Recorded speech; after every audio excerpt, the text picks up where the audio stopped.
Testing 1 2 3. Testing 1 2 3. This is Radio Free Mormon on the air, broadcasting behind enemy lines. Tonight, part 3 of my discussion with Jonathan Streeter about Joseph Smith's practice of polygamy, titled "A Bad Defense is the Worst Offense." But before I get to that, let me first note that today is Monday, May 18th, 2020. This is the beginning of the 9th week of Radio Free Mormon's extraordinary exercise of trying to put up, and indeed so far putting up, a new podcast every weekday to try and help my listeners who are sheltering at home during the midst of this worldwide coronavirus pandemic. As restrictions begin to ease in this coronavirus pandemic and work begins to pick up here at the office, I will of necessity have to stop producing a new podcast every weekday and go back to my regular pattern of producing one a week, or maybe even one every 2 weeks if things get busy here at the office. My goal is to put up a new podcast every weekday of this, the 9th week. But after that point, I may have to ease off somewhat in the production rate. I have had a great time putting up a podcast every week for the past 2 months, and I hope that you've enjoyed the episodes I've managed to produce during that time. I have certainly been working under pressure, and sometimes when you work under pressure, things can be really good. Other times they can be really bad. I hope that on the whole, my podcasts have been on the good side. I want to thank all of my listeners for tuning in. I want to thank especially those of you who have gone to the radiofreemormon.org webpage and made a donation. I encourage all of my listeners to do that. One of my listeners sent me a message seeming to apologize for only being able to contribute $5 or $10 a month. Let me tell you, that is perfect. There is no need to apologize, believe me. When I say whatever you can contribute, I mean whatever you can contribute. So here we go with the third and final installment of A Bad Defense is the Worst Offense. Play the tape. All right, you want to continue polygamy and Nauvoo? I am going to try and do this. Yes, I can. Polygamy in Nauvoo was a harrowing ordeal, especially for those women who risked their reputation, stability, and future in order to secretly enter the secretive plural unions. That's two uses of secretly in the same sentence. I think that might be redundant. Just a note to Professor Parks. To secretly enter these secretive plural unions, it must have seemed impossible to find a sense of strength. To a large extent, they lacked both power and control over their own lives. Boy, you can say that again. Sarah Ann Whitney's blessing document, however, represents the type of assurance they fought for in return. I'm not sure that you can extrapolate what Sarah did to the other plural wives. Maybe he has evidence for that they also fought for that type of assurance in return for marrying Joseph Smith. Sarah made sure she had a receipt for her sacrifice. As such, her blessing is a document imbued with the deep tensions that pervaded the culture in which it was constructed. Yeah. You know, it occurs to me that I think like many women in her situation, she was still under the care and guardianship of her parents, her father. And he was a businessman by trade. And he understood receipts and contracts and exchanges and documentation. And reading through this narrative, I just see him every step of the way saying, get it in writing, you know, and himself feeling that was important, despite Joseph instructing him to burn the letter. It was not burnt, it was preserved, it was a record, it was documentation. And so I see that thread through all of this. Right, and at what point was it in Sarah's life that she would stop being able to depend upon her father for her support? I'm guessing it's when she turned 18. And when did she get this second blessing from Joseph Smith? Yeah. The day after, is that correct? The very next day. Next day, yeah. Yeah, so now she's got to depend on someone other than her dad. Joseph, it's you, and you're going to have to prove it. Yeah. All right. Well, so now let's step back now and think about this order of events, because we've got to talk about what is the definition of polyandry.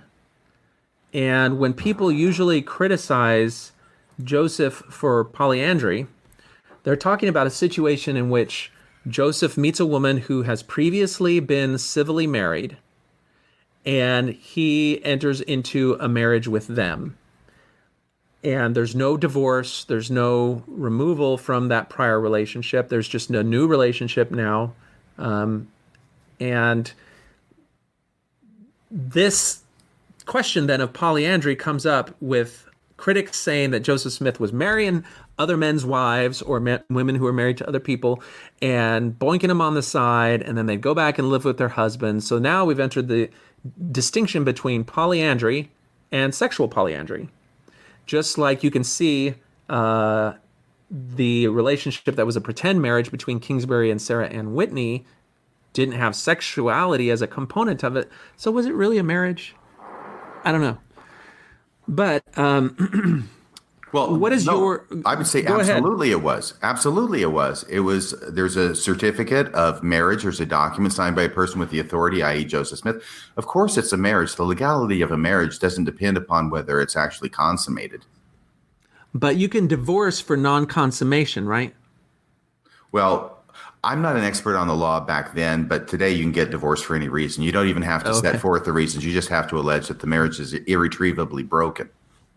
Okay, well, so we've got this conundrum in that the Bible says that polyandry is a no-go. Joseph Smith said that polyandry was a no-go at some point, and yet we have these documents that seem to imply that in instances such as Miranda Hyde, Sylvia Lyons, there's like 14 different examples where Joseph Smith is marrying a woman who was already civilly married to another man.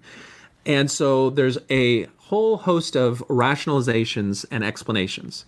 And I think Brian Hales is the guy who has really stuck his neck out more than anybody else in trying to provide what he sees as clarity to this situation.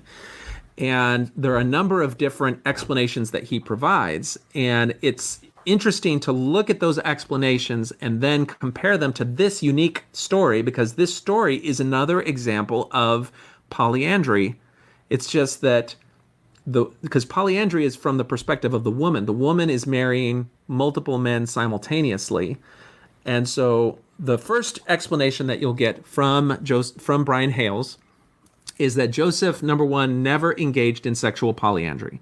And he's got to make that distinction between polyandry in general and sexual polyandry, because his standard for determining whether something was sexual polyandry was that there has to be unambiguous evidence of sex in a polyandrous union. And so setting the bar that high, since nobody came out and wrote in the newspaper article or in their journal, yeah, I really boinked that chica and it was great. Since there's no unambiguous evidence and there's no children, which would be another category of unambiguous evidence, then we can disregard that. So there's no sexual polyandry. And he enforces that notion by saying Joseph taught against it. If Joseph had done it, it would have been adultery. He makes all those, strengths of his argument. Then the next thing he says is, and this is the next major category, is that... Can I stop you for just a second? Yeah, please do. Okay, do you know a married couple who doesn't have children? Yeah, there's plenty. Okay, prove that they have sex. Well, I mean, it's just kind of assumed that those rights. I can't. Of course you can't. That's what this argument is totally based upon. Unless there's actually children, you can't prove that they had sex. They could be having sex every morning, noon, and night, 24/7. But as long as they don't have children, and as long as you are not there to witness it, you can't prove that they have sex.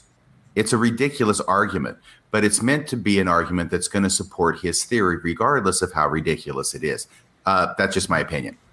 Yeah, and then people will go on to say Joseph was very fertile. I mean, he barely sneezed at Emma, and Emma got pregnant. The kid inevitably died, but, that's how it works.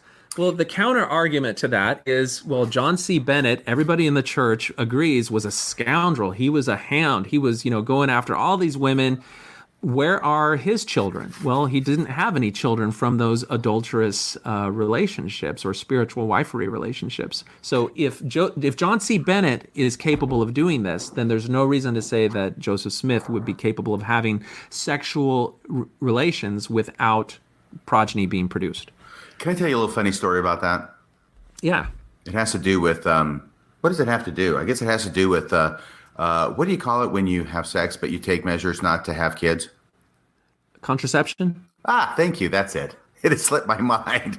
I remember that back in the 1990s, and I was going through my first divorce, and I was really a mess. And I was talking to my mom on the phone, and long distance. She's in Texas. She lived down there in Austin, not too far from you, I think. And she finally makes this disclosure to me. Okay, I had, as far as I know, it's my mom and my dad. They got married. They had kids. Wonderful. And because I'm one of them. But she makes this disclosure to me because I'm in a situation. She says, I never told you this, but I was married before your dad. Your dad is really your dad is really my second marriage. I was married to this other guy who I knew in high school out by Abilene, Texas, back in the early 19- You were an adult when you found that out? Yeah. I'm 34, 35 years old.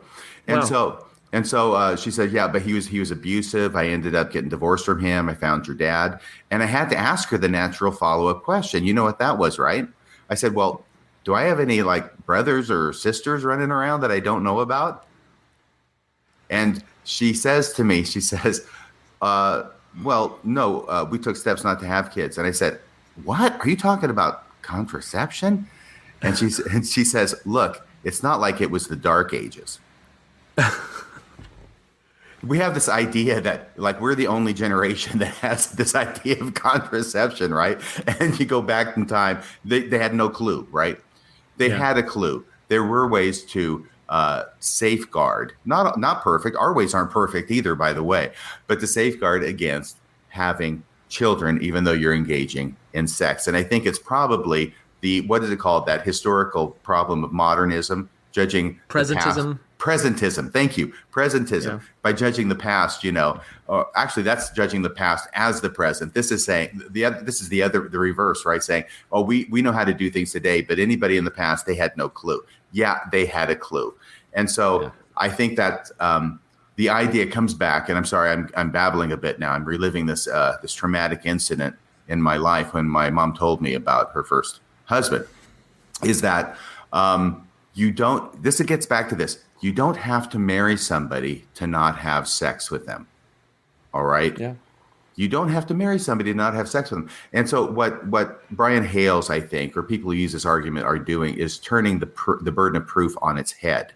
All right? Yeah. The natural presumption is if you're going to marry somebody, you're going to be having sex. I mean, that is why the marriage institution is there, is to provide a legal framework for having sex and having children and having families. It's a legal contract. That's why the government is involved in it. But and on top of that, Brian Hales has a video recently where he says, critics are just going to say it was all about sex. And I just want to make it clear, I'm not saying that the only reason Joseph Smith went into these marriages and the only reason he provided was sex. I will just say that one of the compelling motives that anybody who's in that position that drives them is sexual, and then they will use other reasons in order to obtain that aspect of their gratification. No, you're right. So if to the point that he added ceilings and dynasties and the eternities and the purposes of God and righteousness, and he could adorn the argument and favor of these marriages with all of these things, and we'll say, yeah, he totally did. And to the receiver, to the person who was asked to enter into these unorthodox relationships, those were very meaningful. But if we're being honest, the thing that was driving him was his conjugal experiences with these women, because we don't see him connecting with them in the broad depth of a real relationship that any other couple would actually experience. Right. I agree with you. And to the extent that Brian Hales or anybody else is saying, oh, some critics say it's all about sex, right? Well, maybe some critics do say that. But what I see that as, that's a straw man argument, because really your position is what I would encounter, what I would agree with more. Sex was a component of it. It may not have been the only component, but it was definitely a component of it. But what I hear Brian Hales saying is when he says, oh, the critics say it was all about sex, is to use that as a way of not dealing with the fact that sex was a component of it. Yeah. Yeah. And, on this notion, people say, well, he married 50-year-olds, and so it clearly wasn't about sex and attraction. I mean, you've seen the pictures of them old biddies from Nauvoo, and you just have to remember that in some instances, I think particularly when you're talking about young nubile women, then I think there's more of an argument to be made for a mutual attraction, sexual attraction component of it. But there are also control, authority, power, and persuasion elements that can go into a relationship. And if you want to see examples of this, study the early history of Vernon Howell, later David Koresh, and see how he went into an existing congregation that had kind of a woman spiritual leader, and he ingratiated himself with her, which included sexual relations. And that relationship with an older woman when he was a young man was something that positioned him in a way so that he could capture the attention and the focus of the group as she fell out of power and he took over.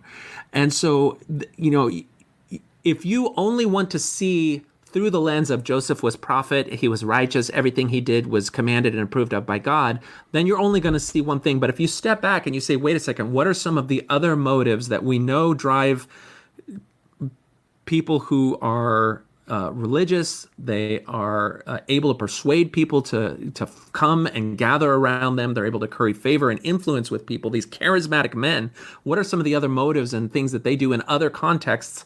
And can we then see some of what Joseph is doing through that same lens? And when you look at it that way, you lose this whole righteous prophet narrative, because what he does is so stereotypical with some of those other people.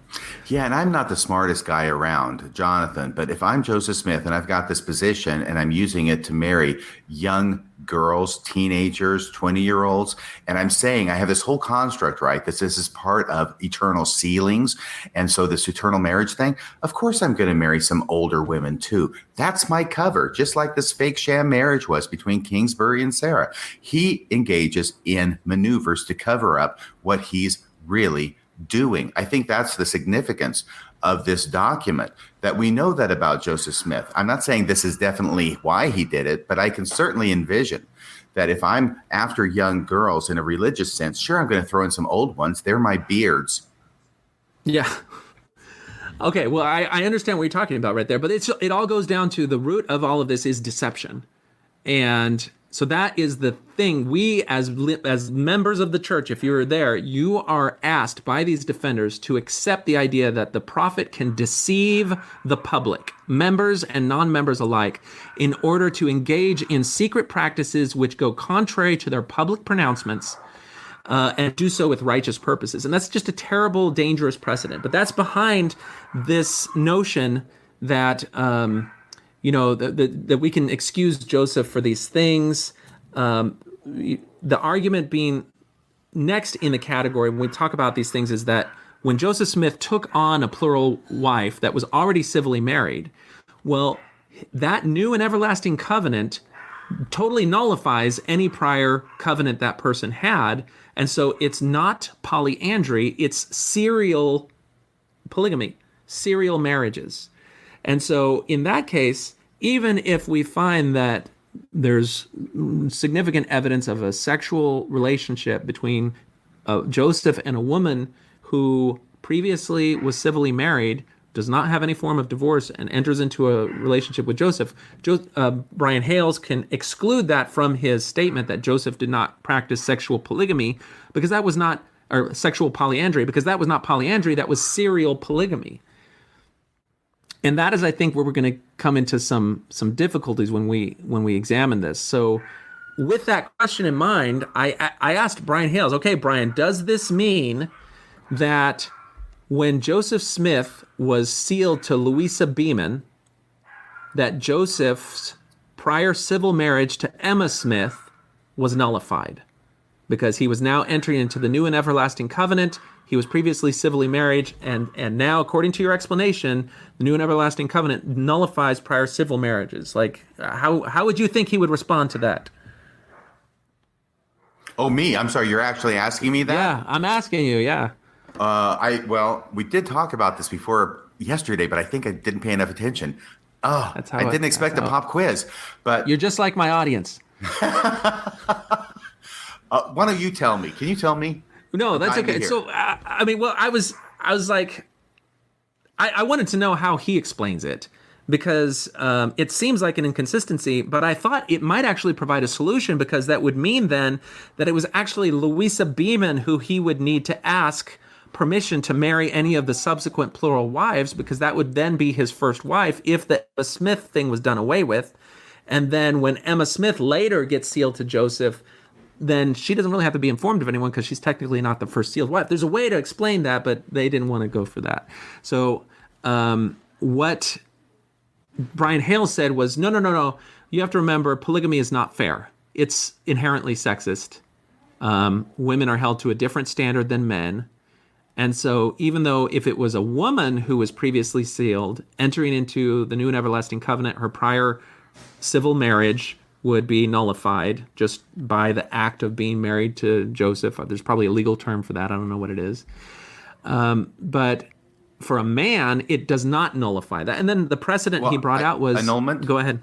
You said nullified. You mean annulment? No, just like by the act of the new sealing, right, then the other one is gone away. Yeah. But we know that Abraham was married to Hagar, and his first marriage was not nullified, and Jacob, and so we've got biblical precedent, and so we're okay with it. That was his explanation. So we're acknowledging that polygamy is sexist and that there's different standards for men and women, but it preserves Joseph Smith then. And there's, you have to say, okay, well, if that's the case, are we going to then excuse everything that Abraham did? He owned slaves. We have, Moses conducting genocide. There's all sorts of counter arguments that you can make for this, but that is the argument that they want to have take root in the minds of the followers because they're not going to ask any of those follow-up questions. Mm-hmm. So then we get to this example, which can I say one thing about that? All right. If I'm understanding your recitation of Brian Hale's argument correctly, that when Joseph Smith practices plural marriage, first off, there's two categories. There's women who are not married to other men, and there are women who are married to other men. When he marries the women who are not married to other men, that's fine. That's okay. It doesn't make any difference regardless of whether they're 14, 15, 16, 17 years old. That's all fine according to Brian Hales. It's only when he marries a woman who is already married civilly and legally to another man. That's where his argument focuses, and that when Joseph Smith marries a woman who's already married to somebody else, that Joseph's marriage to them immediately and simultaneously annuls her civil marriage, so that actually all he's doing is marrying women who are not married to other men, regardless of whether they are married to other men or not in the eyes of the law. But it's just serial polygamy with unmarried women. Is that basically the argument? Yeah. It's that it's almost like it contains its own exclusion clause. As soon as you marry into Joseph, you're by definition no longer married to anyone else. Okay. Well, at least I understand the argument correctly. I think that is, it's another thing. A lot of people have that first name, right? The one that's written in the Sharpie on the magazine of the gun. Yeah. This is so extreme. This is so out there that you would have to be totally in the tank to buy off on this. The thing I find more interesting is, why is it so important to Brian Hales to justify Joseph Smith against the charge that he married women who were already married by this crazy theory of his? I'm sorry to call it crazy, but this strikes me as extremely unlikely. This theological theory of his, but he's okay with him marrying 14 and 15-year-olds. He's okay with him marrying 33 women. It's just like, this is the one thing that he wants to defend about Joseph Smith, while meanwhile accepting all these other morally reprehensible things that Joseph did. And you're speaking to, I think, why there's such a focus on sex.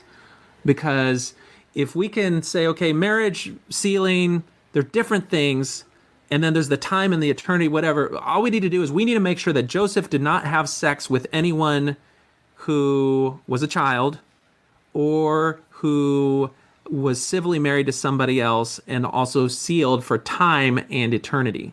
And this is where Brian has this tendency to bring up examples and give you the exception to his example, or to ignore exceptions and still hold to his position as though it is a hard and fast rule.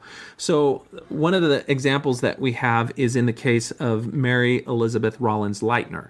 Now, she was married to somebody else and then subsequently sealed to Joseph. Now, one of the arguments Hales puts out is that when Joseph is sealed in Nauvoo, he's sealed sometimes for eternity only and sometimes for time and eternity. And so any woman like Elizabeth Mary Rollins Lightner, who was previously married, who gets married to Joseph, that was only for eternity. There was no time component of it. And then what he'll do is he'll dig up an article or a quote where the person involved says that they were married for eternity. They don't say only eternity, they just say eternity. And then he'll use that as the proof that the marriage was only for eternity. And Mary Elizabeth Rollins Lightner is one of those people. And if you're not familiar with her case, Joseph went to stay a little bit with their family. She was like 12 years old at the time. Later, he told her in his courtship of her that back then, when she was really, really young, an angel of the Lord told Joseph that she was to be hers to be his as a bride, and it's been decreed from before the foundations of the world. And so I'm going to share now on the screen. This is a bit of her writing about it herself. The angel told him I should have a witness, and an angel came to me. It went through me like lightning. I was afraid. Joseph said he came with more revelation and knowledge than Joseph ever dare reveal. Brigham Young sealed him to me for time and all eternity. That was on February of 1842. Joseph said I was his before I came here. He said all the devils in hell should never get me from him. I was sealed to him in the Masonic Hall over the brick store by Brigham Young in February of 1842, and then again in the Nauvoo Temple by Heber C. Kimball. Okay, so we've got this, the woman in her own handwriting talking about two different times she was sealed. The first time by Brigham Young in the Masonic Hall, time and eternity. We've got the actual person involved saying time and eternity, and then acknowledging that there was later a sealing in the Nauvoo Temple by Heber Kimball after the death of Joseph Smith. And this was, because the temple had now been built, they wanted to redo everything, right? So despite this, Hales will still use Rollins Lightner, and his excuse is, well, people probably get mistaken because there were two sealings, and she probably messed up the time and eternity part. Because there's another time where she says eternity. So we've got now, not only are we excluding any example that would break his rule, we're just going to totally ignore, and we're going to trust his opinion and his conjecture above the first person written statements of those people who were actually involved. Because this statement here, time and all eternity, completely blows Brian Hale's position out of the water, because his position is that Joseph Smith was never sealed for time to any of these women who were already married to other people if they were, righteous church members. Does that make sense? Oh, yeah. It's just like the famous, Sherlock Holmes quote, right? It is a capital mistake to begin to theorize before one has all the facts. Insensibly, one begins to twist the facts to fit the theory instead of the theory to fit the facts. So here's the deal. This is my impression, okay? Brian Hales or other people like him have created a theory, right? And it is this overarching way of which they believe that polygamy was practiced, whether it's the polyandry and how that's justified, whether it's the kids and not having sex with them, whether it's the time and the eternity and the time versus the eternity, whatever. And that there is this overarching system that is complete, it is set, it is full of rules, and that every time Joseph Smith practiced polygamy, or we've got documents, they have to fit into that paradigm that Brian Hales has created. And it's sort of a Procrustean bed, if it's too long, you cut off pieces. If it's too short, you stretch it out to make it fit. Mm-hmm. The problem that I see is that I think that, historically speaking, what's really going on here is we are seeing a practice of polygamy by Joseph Smith, okay, that is not according to any set system. It is a mess. He's doing things right. He's doing things left. He's doing things up. He's doing things down. And I'm just talking about the ordinances themselves and the way that they are being constructed, the words being used. There is no system to what he's doing. Any system that we see that's set out is in Doctrine and Covenants 132, and he is definitely not going by that system that's set out in the Revelation, right? He's just making it up as he goes along. So I would look at what Joseph Smith is doing and not try and say there's some universal set of rules that he's following. And so I've got to interpret the facts to fit those rules that I've made up in my head and that I think Joseph Smith is following. I think it's a mess. Joseph Smith doesn't know what he's doing from one time to the next. There's no overarching scheme. There's no overarching doctrine that he's following. He's just making it up as he goes along. And when I look at the evidence through that lens, all of a sudden it makes complete sense. I can fit every piece of evidence comfortably into that scenario. Yeah, and Joseph even provides a quote which justifies that, which is that the children of God are to live by commandment and revelation adapted to their particular circumstances. And that's exactly what Joseph does. Any circumstance that he's in, he is empowered to bring out a commandment or revelation which would fix whatever conundrum he's in, so long as the people around him are subject to his prophetic authority and believe him to have that. Right. And if, by the way, I think that's a great quote. If Brian Hales is correct, and this is really what's going on with Joseph Smith, and he's telling women who are married to other men, go ahead and marry me, because as soon as you marry me by the new and everlasting covenant, then it gets rid of your relationship with your husband. What has he just done to those women? First off, he's obviously using this, if he's doing this, and Brian Hales is correct, he's using this as an incentive to get these women to marry him, right? Because now you're not going to be married. You're not going to be committing bigamy. You're just going to be marrying me. You're not married to your husband. But what happens with those women? They go back. They don't live with Joseph Smith. They live with their husbands. They continue to have sex with their husbands, their legal husbands. What does he make out of those women if he says that now you're not married to your first husband? Well, he has just made all of them adulteresses. That's the logical conclusion that I see to Brian Hale's argument if he's correct about this whole thing. Well, yeah, and that is the case that he suggested as one of the explanations for the timeline of Sylvia Session Lyons, who goes back and has another child after her sealing to Joseph Smith, is that if she was sealed for time and eternity to Joseph and she went back to live with her prior husband and did not get it remarried, then it means that she probably broke her covenants and committed adultery. But we never apply that to Joseph. I was talking about her kid, not Brian Hales, by the way. Oh, yeah. Yeah. Well, everybody can be sacrificed. You're right. Everybody can get thrown under the bus if the goal is to preserve the image of Joseph Smith as righteous. Everybody else gets thrown under the bus. Yeah. And so it's in this discussion where I'm asking Brian Hales about this, and he provides this explanation.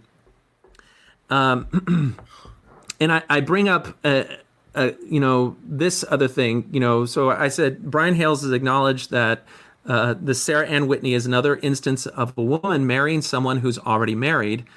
But all the other examples are civil marriages, which are essentially nullified when a woman enters into the new and everlasting covenant. According to Doctrine and Covenants, section 22, that's where he gets that. How does this example of a civil marriage following a temporal and eternal sealing, a sealing for time and eternity, fit into this whole paradigm? A civil marriage does not nullify a prior eternal covenant, I assume. It wasn't intended to be a normal marriage in that it was described by everyone as pretend. We're talking about Sarah and Joseph Kingsley's marriage. And it seems from Kingsley's own recollection that he felt that his marriage to Sarah was pretend, even after Joseph's death. And it was the only marriage, though, that is of this polyandry category where there's a record of it on the record books. And if we allow that Joseph practiced polyandry, is this just another example of polyandry? But if Joseph did not engage in or condone polyandry, then this stands out as a problem. Hales responded and said, "You're misrepresenting my presentation or my position. I would encourage you to seek transparency." And I said, I hope it's not I didn't mean it intentionally. You had said previously that Joseph Smith was not sealed to legally married women except for Sarah Ann Whitney for time and eternity, just for eternity, so the marriages were consecutive. I must have misunderstood you. What did you have? And this is kind of the response that starts the key point I want to make with this entire discussion. So Brian says, "I'm sorry if I was less clear. Sarah Ann was sealed to Joseph Smith for time and eternity. She was married in a pretend legal marriage to Kingsbury. Both of them agree it was never consummated. So she is the one exception of a legally married woman who was sealed to Joseph Smith for time and eternity rather than just eternity only. Michael Marquardt was the first to write about this. And so I asked him the question, okay, would you say that the marriage between Kingsbury and Sarah Ann Whitney was legal and lawful? And the response was, it was defined, this is Brian Hales speaking, it was designed to deflect suspicion away from her sealing to Joseph Smith as a plural wife. It complied with the laws of the state of Illinois. Lawful is an ambiguous term unless we determine whose laws we are referencing. Her sealing complied with God's laws, but God's laws would not allow polyandry. So we've now entered the realm of probably one of the things that America as a society has feared more than anything else in the conflict between religion and society. And that is allowing religions to hold the notion that there is God's law and men's law, and God's law can supersede man's law at any point that a religious figure needs them to be. And I see that as a big dangerous zone, but it brings us back to this question of what is the difference between legal and lawful? And that's why I called you, RFM. I'm like, what does the attorney have to say? What is the difference between legal and lawful? Because that just rolls off your tongue, because we hear it in the temple all the time, to who you are legally and lawfully wed. That's like part of the law of chastity. Only sexual relations between a husband and wife who are legally and lawfully wed. What is the difference between legal and lawful? From my point of view, and I know you asked me this yesterday, there is no difference. Legal means lawful. Lawful means legal. If something's legal, it's permitted by the law. If something's lawful, well, it's because it's permitted by the law. Okay. I have never heard of a distinction made in my 30 years of practice between legal and lawful. Maybe there's a technical difference. I don't know. All I know is that it's not something that comes up, at least not in my 30 years of practice. To me, it's just an example of the lawyer's malady of using duplicative words, multiple words and phrases that mean the same thing in order to give it a patina of authority. Well, I can respect that, and I understand that there's a reason for that. You know, as a writer, I'm not very good at being concise, but when I'm bundling two words together like this as qualifiers for something, I feel like there needs to be a distinction between one. And so I did some Googling, and I found like many words, there could be multiple definitions. And so I think one of the definitions of legal follows your statement here, but there's another definition which implies that the difference between legal and lawful is that if something is legal, then it follows a previously prescribed form for some legal, some exercise related to the law. And so in marriage, we would say something is legal if they filed the appropriate forms on file with the county register, that anything that is required in order for a marriage to be considered legal. And then lawful is something that it's a more general statement about basically whether something is permitted by the law. You know, if something is illegal, then it cannot be lawful.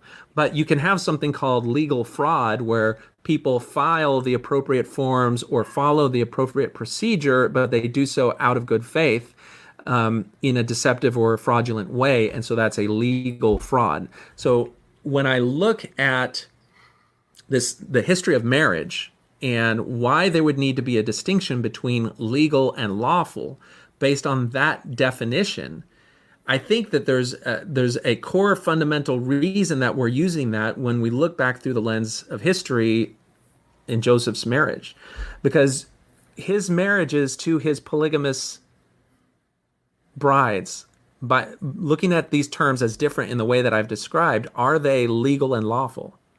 Well, I'm sorry. What is your take on it, if you understand what I mean by those differences? My take on it is that the only reason that you called me and wanted me on your program was to talk about the difference between two terms, and I totally blew it. No, that's okay. You blew it when we first talked as well, but you're so delightful to talk to. I figured I'd have you on anyway. You're too kind, but let me say something about the way Brian Hales is using it, because I don't see Brian Hales, and I do have a copy of his text that you read in front of me, although your audience does not. He's not making that distinction. What he's saying is he's making a distinction between lawful and lawful.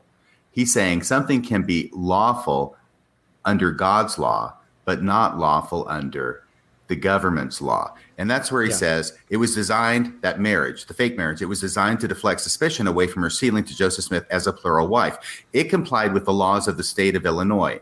Lawful is an ambiguous term unless we determine whose laws we are referencing. Here is the big dodge that he's using, right? This is a shifting of definitions. It's a common tactic that's used in order to try and fool the people you're talking to, basically. Her sealing complied with God's laws, but God's laws would not allow polyandry, okay? So this is a polyandrous relationship. He recognizes that. He's stuck. You've got him in a corner. His only way to get out is to try and say, hey, it was lawful under God's law, but not lawful under the laws of the state of Illinois. Therefore, that's my get out of jail free card. I'm just going to change the definition to something that you cannot prove wrong. I mean, how can you prove that something's not God's law? It's pretty hard to do. And yet he seems to feel fine by pronouncing, I mean, is this guy a prophet or not?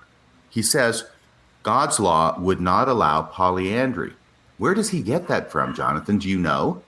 Yeah, he takes pretty strong. Part of his argument is that there are biblical references both in like New Testament and Old Testament, which would restrict a woman from marrying and engaging sexually with two men at the same time. And so he'll take scriptural reference from that. Then he'll say that Joseph preached on this subject and specifically said it was not allowed. And then he'll say in D&C 132, it specifically draws an exclusion and a line that a woman cannot be oath bound to more than one man. Okay, so just very briefly, not to address all those points, but yeah, D&C 132 says a lot of things that Joseph Smith didn't follow. Okay, yeah. You know that, right? So it's hard to take a list of 10 things that Joseph Smith isn't following in D&C 132 when he's practicing plural marriage in reality, and then point to one and say, oh, well, Joseph Smith wouldn't have done this because D&C says this is the way you're supposed to practice plural marriage, when you're not talking about the 9 other things in Doctrine and Covenants 132 that Joseph Smith is not following. That seems a bad argument. The second thing is that here we've got Brian Hales. I hope he doesn't listen to this pod. You're not listening, are you, Brian? Okay, I hope not. He's got better, more lucrative billable things he can do. I'll bet he's an anesthesiologist, isn't he? Yeah. Oh boy, he's rolling in it. Anyway, so Brian Hales also says that he acknowledges that this is a sham marriage, right? That Joseph Smith is performing this sham marriage between, what's his name, Kingsbury and Sarah Whitney, in order to throw off suspicion of the fact that Joseph Smith is really married to Sarah. So he's already acknowledged that Joseph Smith is willing to engage in deceptive acts. That's a deceptive act. Yeah. I mean, can we agree on that? That's not really controversial, is it? It's an act intended to deceive the public and intended to deceive others.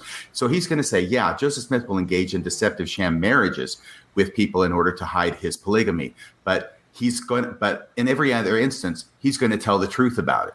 So whenever he's talking to the public and recorded about polygamy, he's telling the truth. We're going to take the word of the guy who he's already acknowledged is going to engage in a deceptive act of a sham marriage to cover his polygamy. That doesn't seem to be logically consistent to me. And the other thing I was just going to say, and by the way, I've got to go here in just a second. It's 9:54. That's okay. He also says in that first thing, he says he acknowledges the situation. And this is a thorny predicament for him, this marriage, right, with Sarah and Kingsbury. So Sarah, is the one exception of a legally married woman who was sealed to Joseph Smith for time and eternity, rather than just for eternity only. She's the one exception, okay? That blows apart his entire argument. He doesn't seem to recognize this. Let me explain it to you, Brian, if you're listening. If you have an exception to your argument, that means that your argument is destroyed unless you can adequately show that it's not an exception. You've heard the expression, right, Jonathan? That's the exception that proves the rule. Okay. Now, in common parlance, we think, if you got an exception to a rule, then that proves that the rule must be true. No, that's not what it means. If you've got a rule means that it's always followed. That's what makes it a rule, right?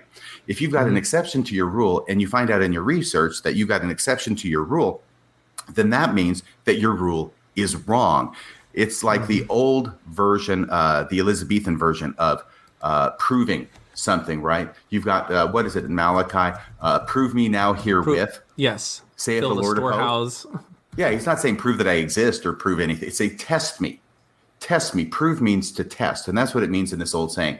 The exception tests the rule. And it shows that the rule is incorrect. And what I see Brian Hales doing, and so many apologists, I did it for myself, for crying out loud, for many years, is that we take our rule. We've already created our rule. That's the construct that I'm talking about. Brian Hales already has this rule in mind that he has created. And now he is going to take exceptions to that rule and things that test it. And he's going to carve it this way and carve it that way and ignore stuff and add stuff over here in order to make all these things that don't fit his rule or his paradigm, make them fit so that his paradigm will be correct. I see it as the tail wagging the dog. He's acting more as an apologist than he is as a historian. Yeah. No, very good points. The thing about Hale's whole argument here, he's trying to, and his response, I think, to your challenge to him would be, well, they didn't have sex. So it really wasn't a real marriage. It really wasn't a real marriage, if you think about it. Is that the challenge, Ska? Little Lion King humor. Sorry. Yes. Well, they didn't have sex. Well, who says? Because that's the whole point, is they didn't have sex. Well, both of them admitted it was a pretend marriage. When I say they didn't have sex, I mean Kingsbury and Sarah Ann. Oh, okay. Yeah. I think they were getting a little on the side, though, don't you? Well, I don't know, because even later when Sarah Ann was courted by, was it Kimball? She gave birth after they were married civilly, and I don't think Kingsbury, if you read his journal, he's maintaining that, that she was basically with me and it was a pretend thing, and he got his own wives that he was sealed to polygamously. But that baby kind of looked like Kingsbury if you look at the photos. No, we didn't. Stop it. I'm telling you, the eyes. It's the eyes, the Kingsbury. Yeah. Well, the bottom line for it, though, is that, we are asked to accept this notion that God's laws can supersede man's laws, even though the marriage between Sarah and Kingsley was the most legal and lawful marriage that Joseph Smith participated in with any of these brides other than Emma, because it followed the forms of the law. It was on register with the courthouse. It was the only one that had that type of documentation. And it was lawful only so long as you don't consider Sarah Ann to have previously been married, because then she would be in violation of the bigamy statute. Right. And so, and that's, now let's look at all of Joseph Smith's other marriages. Were they legal? Well, they did not follow any civil precedent form or pattern for being married. There was no filing with the courthouse or anything like that. Were they lawful? Well, they flew in violation of the statute against bigamy, which I think is 1831 or something like that. That's on the books. So they were neither legal nor lawful. And so from a civil perspective, those things can't be considered marriages. And what Joseph was engaging in was serial adultery using the ornamentation of religiosity. Yeah. But if we allow God's laws to now overlay on top of man's laws, as long as you're conforming to God's laws, then it's not adultery. So did God have a procedure, a legal thing you had to do in order to be married? Yes. Well, there's this ceremony, this ordinance. So it's lawful according to God's laws. Is it legal? Well, God's laws, as articulated by Joseph, allowed a man to marry multiple women. So it was both legal and lawful from divine law perspective. Now, that's great. We've excused and exonerated Joseph. That's just fantastic. But we've set a precedent. We've now said that a religious organization with a man claiming to speak for God can violate the laws of the land on the justification that God's laws are higher than and supersedes man's laws. If we allow that in marriage, maybe somebody's going to get, a little bit of action on the side, whatever. But when that extends then to other things that the law would normally have a say in, violence, murder, extortion, any other thing, what you've done is you've empowered these religious leaders to do anything so long as they can make the argument to themselves that it serves God's purposes, including the secrecy of the things that they are doing. And that is just a dangerous precedent. If you were to see that in any other religious paradigm, if we were to go to a Mormon and say, would you be okay with a Muslim cleric saying that they were going to secretly practice Sharia law here in America and they were going to do anything that they could justify on that grounds, they'd be like, hell no, we don't want that. That's, There's a reason there's a separation between law, church and state. But if you say, this is what the entire defense of Joseph lays down, because when it comes down to it, at the bottom level of all these apologetic arguments is this notion that Joseph Smith can articulate God's law and they supersede man's law, and you have to accept that. All right, that's my spiel on it. That, to me, that's kind of the worst offense at the root of all of these things. Any final words from you, RFM, or did you already leave? Did I lose you? I put him to sleep. All right. Well, with him out of the picture where I can't hear him, then do we have the ability to open up the phone lines? Let me see if anyone is interested in calling RFM. If you get your sound back, then by all means do.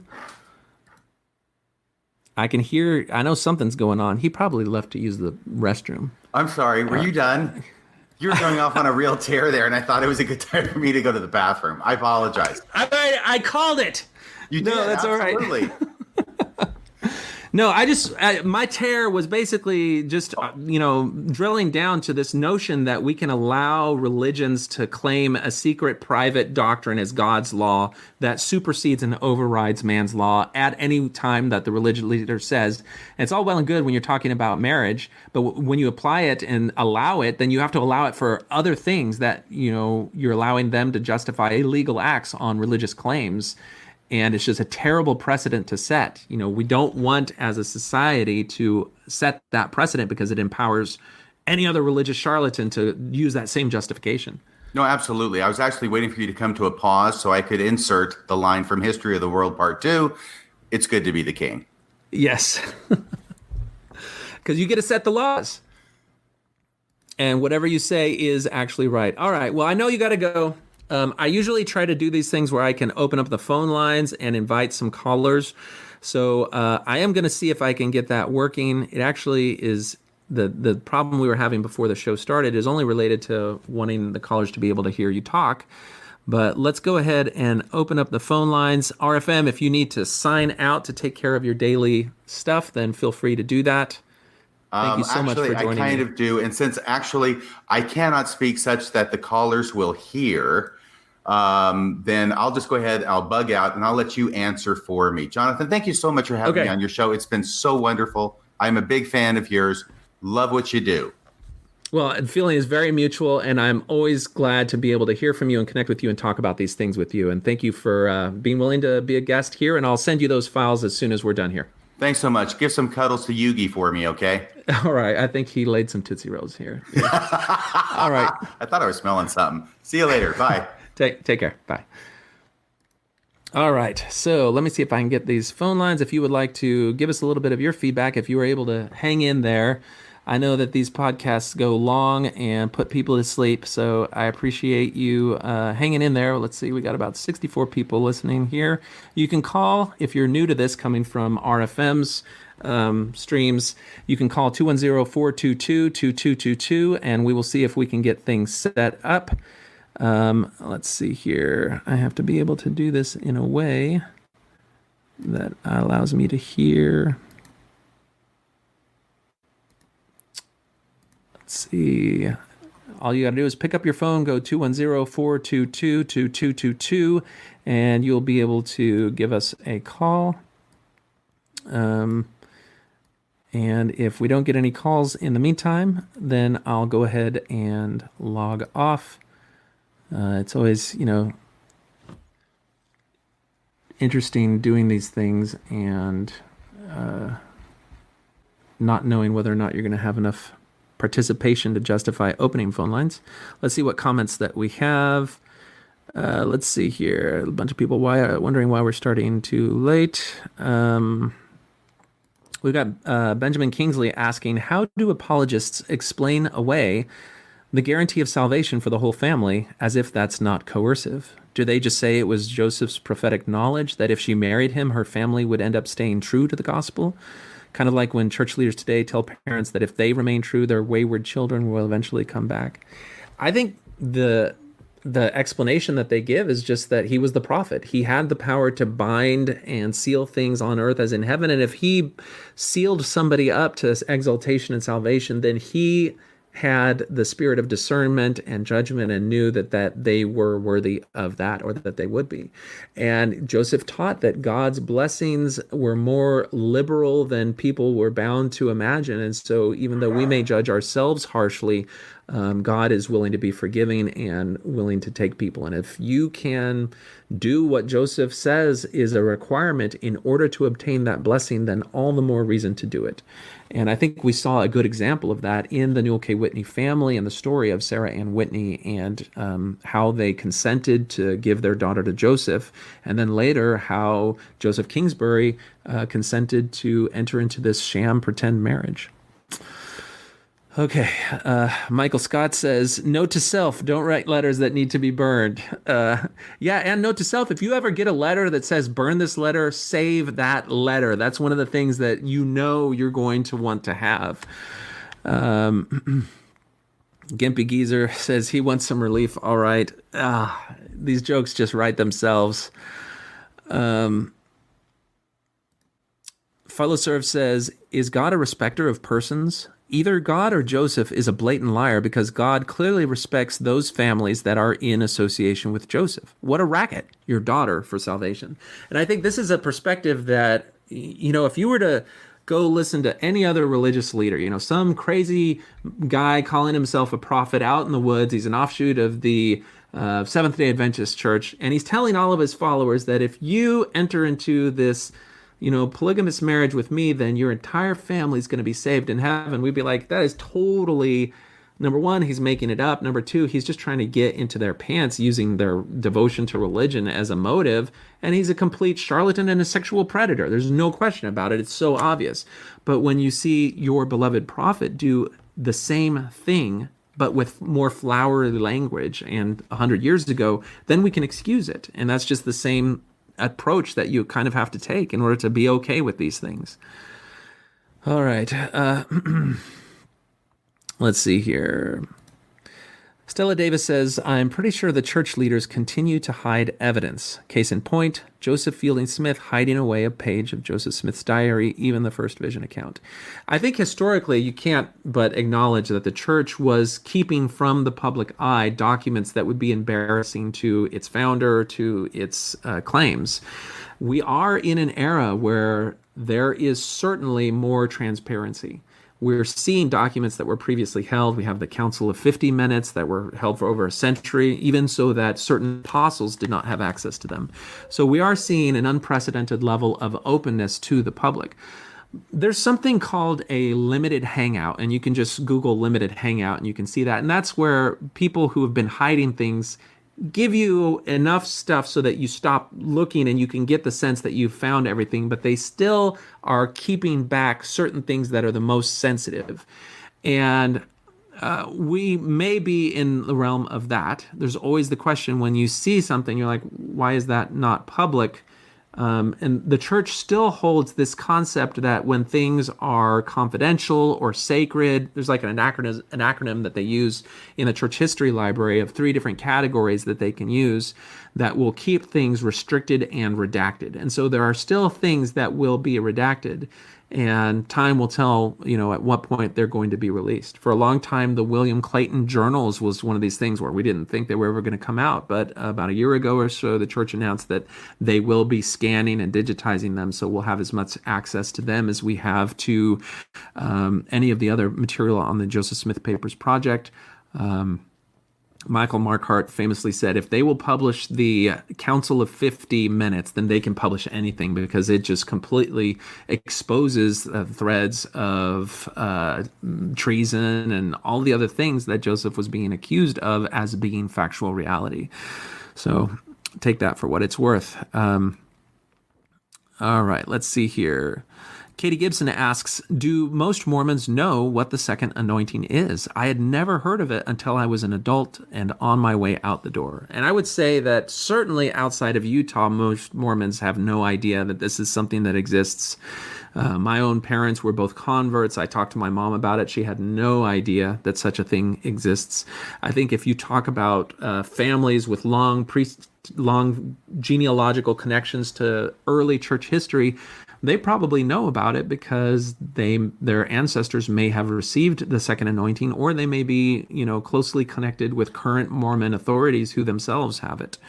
Certainly, if you want a good firsthand experience, there's now two resources that we have. We have the long-form interview that was released on the Mormon Stories podcast with a gentleman who himself received the second anointing. His name escapes me right now, but you can Google that and you'll find it. And we also have the general authority from Sweden, I believe, Hans and Birgitta Madsen, who published a book about their experience as general authorities in Sweden and leaving the church subsequent to that. And part of that was receiving the second anointing.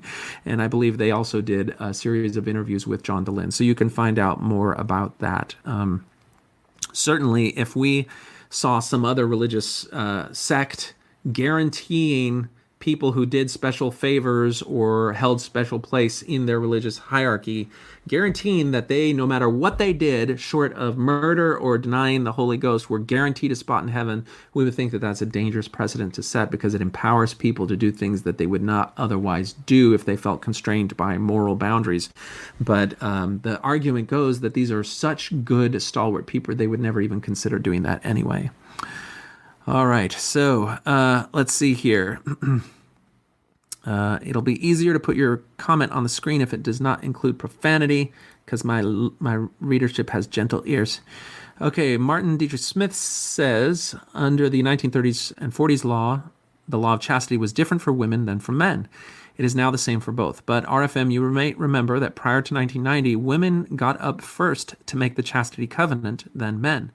That was a vestige from the time when, at least starting with Brigham Young, men covenanted that they would have no sexual intercourse except with your wife or wives, which are given to you by the Lord through the holy priesthood. Nice. Remember that they tell us women that men are equal. And I think it got cut off right there. And I think you're going to see the differences between what existed back then and what exists now. Certainly, we've seen that even in the last year or so, as the temple ceremony itself, the words of it changed. And so it's always interesting to go back and try to figure out what exactly existed back then. And that's what's so fascinating about hearing God himself give Newell K. Whitney the verbiage of the marriage ceremony, because it is so removed from what we understand the marriage ceremony to be now. So God must have changed his mind about what those ceremonies were supposed to be. Anyway, all right, so let's see here. All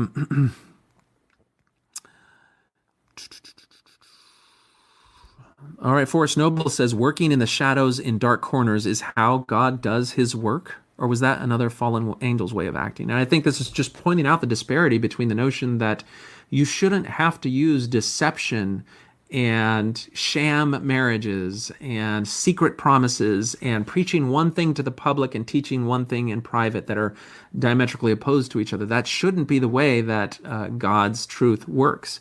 And so if we discover that that is how the religious leaders at the foundation of the church have conducted themselves, it should be a huge red flag that there was something more than God's work going on. All right. Matthew Allen saying the topic is the same as the November 15th revelation to punish kids for their gay parents. We were discussing a little bit the Abrahamic test and how imposing something that seems contrary to conscience, to rationality, to empathy on the minds of followers as a test to see if they'll be obedient over their own reservations, over their own judgment, that is something that in the Mormon church is completely acceptable for the church leaders to do. That is commonly raised as an excuse for why Joseph did things. It's commonly one of the things that Joseph used as a rationale. When he told Heber C. Kimball he wanted his wife Violet for his own to be sealed, he was essentially saying, I need you to let me become a polygamous, polyandrous husband of your wife. And Heber really wrestled with that and struggled with it, and then later took his wife to Joseph, gave her the hand and said, I'll do it, Joseph. He passed the Abrahamic test. And then Joseph said it was just a test. But the thing is, anytime any group is giving you an Abrahamic test, what they are doing is trying to see if you will betray your conscience, betray your normal moral paradigm in order to serve the idea that being obedient to them as an authority figure is a higher value than your own judgment, than your own conscience. It is a huge red flag. Anytime anyone claiming any religious or spiritual authority does that to you, you run as far away as possible, because it is the poison in the well of that entire relationship. It exposes the manipulation for what it is. All right, let's see here.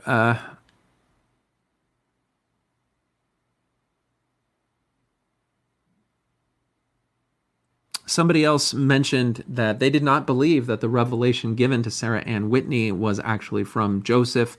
I think that's the benefit of having it written in Joseph Smith's own handwriting, is that we can know that that actually came from him, because people who have studied every twist and turn of Joseph Smith's handwriting have a good handle on being able to identify the authentic product. Okay.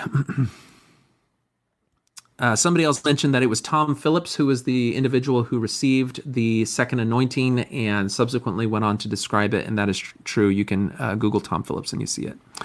All right, well, I think those are all of the standout comments that we have here. We will go ahead and close things down. I know this was a longer episode, but I wanted to get through the story because it's so fascinating. And I think if you're engaged in discussion with somebody about the subject of polyandry, it's important to bring up this example, because it's an example where Joseph definitely condoned polyandry, in that you have a woman who is sealed/married to two men at the same time. And the only way to excuse it is say, well, she didn't have sex with her civil husband, and both of them agree that the marriage was fake, so it didn't count. But the problem is, from the eyes of the law, civil law, that marriage did count, and it was legitimate. Even if they secretly told themselves it was fake, from the eyes of the law, it was a real marriage. And on top of that, you know, the revelation on polygamy did not nullify that marriage, because it happened after Joseph Smith's marriage to Sarah Ann Whitney. And so it really stands out as one of these things that really blows apart the entire argument. You can't hold to those positions. Now, certainly if Brian Hales has a chance to listen to this and wants to respond, then I would certainly invite him to be able to appear here and to lay out his argument and to take calls from viewers, perhaps answer some questions in a cordial format. I don't expect that he'll do that because his time is valuable, and I don't know that he wants to devote it to this, but I would be very open to it. So if you are friends with him and would like to invite him to listen to this presentation and respond either in written or participation format, then that's great. We're going to have some more episodes here in the future where we take a look at his Saints Unscripted video and the different arguments that he makes there and see if any of them hold water. So until next time, this is Talk on Things and Stuff. Take care. So that is the end of part 3 of my discussion with Jonathan Streeter, titled A Bad Defense is the Worst Offense. I hope you've enjoyed this discussion I've had with Jonathan Streeter. I know I have had an absolute blast. I am a big fan of Jonathan Streeter and his podcast, Thoughts on Things and Stuff. If you want to hear more of what Jonathan Streeter has produced, and I encourage you to do so, please go to Thoughts on Things and Stuff and give it a listen. I know you won't be disappointed. That's about all for tonight. Until next time, this is Radio Free Mormon, signing off the air.